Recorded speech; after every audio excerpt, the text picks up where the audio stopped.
It was just over 2 years ago that a Maryland woman, a mother of five, went out for a jog on a popular trail and never returned home.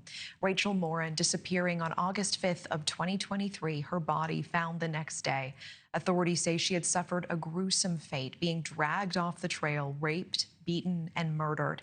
And after 10 months of searching, suspect Victor Hernandez Martinez, a migrant here illegally from El Salvador, was found and arrested in Oklahoma. He had crossed the border illegally 3 times and was removed each time, but on his 4th attempt, he was successful. And authorities say he left a trail of violence. They believe he murdered a woman in El Salvador in 2022, and then after coming here to the U.S., assaulted a woman and a 9-year-old girl in Los Angeles before finally attacking and killing Rachel Morin in Maryland.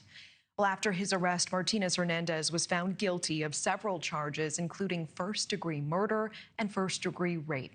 He will be sentenced tomorrow. He faces life in prison without the possibility of parole.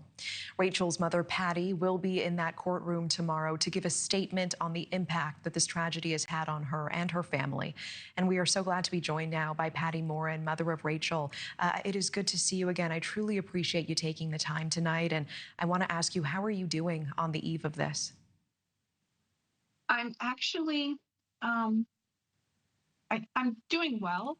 I've spent the last 2 weeks crying as we write the impact statement because you just relive basically Rachel's whole life all over again.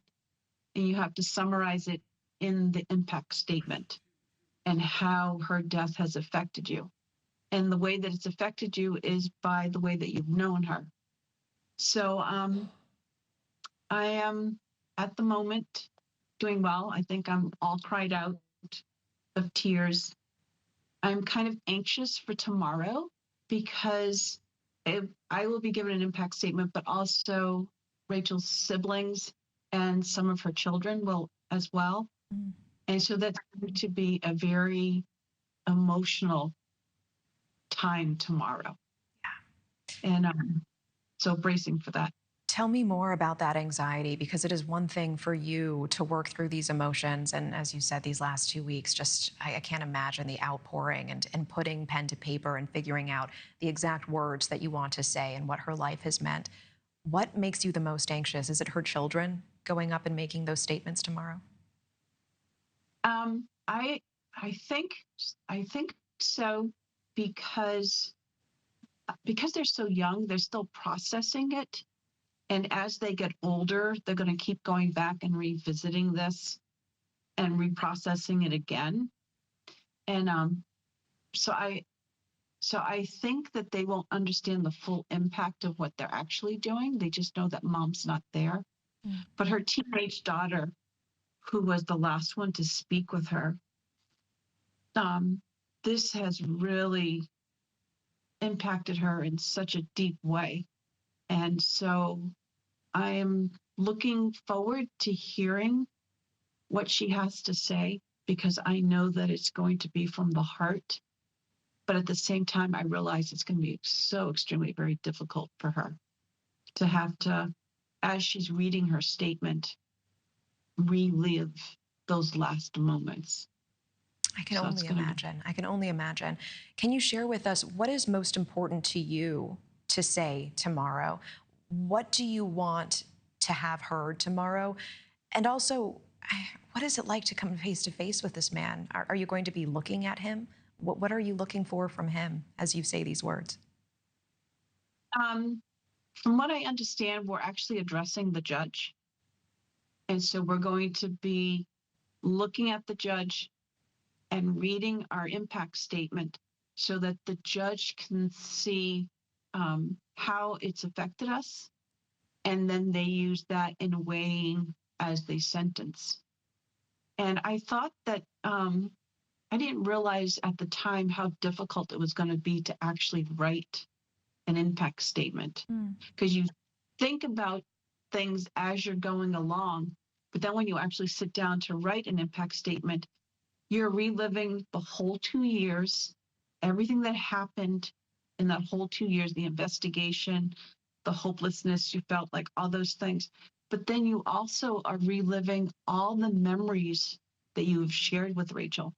Like when I found out I became pregnant, when I was carrying her, the dreams and hopes I had for her, what she was like as a child. So all those things come rushing into your mind as you're sitting there trying to put a life and the value of that life, like reduce it to ink and paper. And then trying to convey it so the judge sees how precious and valuable Rachel was.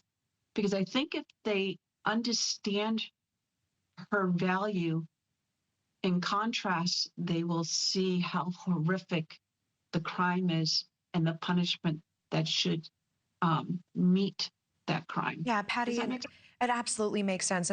Before you've said that this is the first time you've ever encountered a truly evil person in this man, I don't want to end with him. What I do want is to just give you a few moments at the end here to tell us a little bit about your daughter. What is one thing that you want the world to know about her? Oh my gosh. The one thing I kept thinking about while I was writing this statement was her liveliness. Mm. When she was a little girl, she was like very sensitive, but she was also very curious and she had a very outgoing personality. And she always laughed. Like she would find the silliest things to laugh about. She just really enjoyed life. She really enjoyed people. And so that's what I remember the most, just her humor and how even when she was feeling down or discouraged, she always saw the bright spot in that cloud of darkness. Patty So Morin, she was I appreciate this so much. I appreciate you sharing some of her with us and for taking the time tonight. It's always such an honor for me to get to speak with you. And I hope that you feel tomorrow there are millions of people, that courtroom will be filled up, who are spiritually right there with you and your family, just lending you all of the strength in the world. I appreciate you very much. Thank you. And thank you for inviting me. I really appreciate this time. Thank you for watching. Subscribe below and download our NewsNation app right now on your phone, and you will get fact-based, unbiased news for all Americans.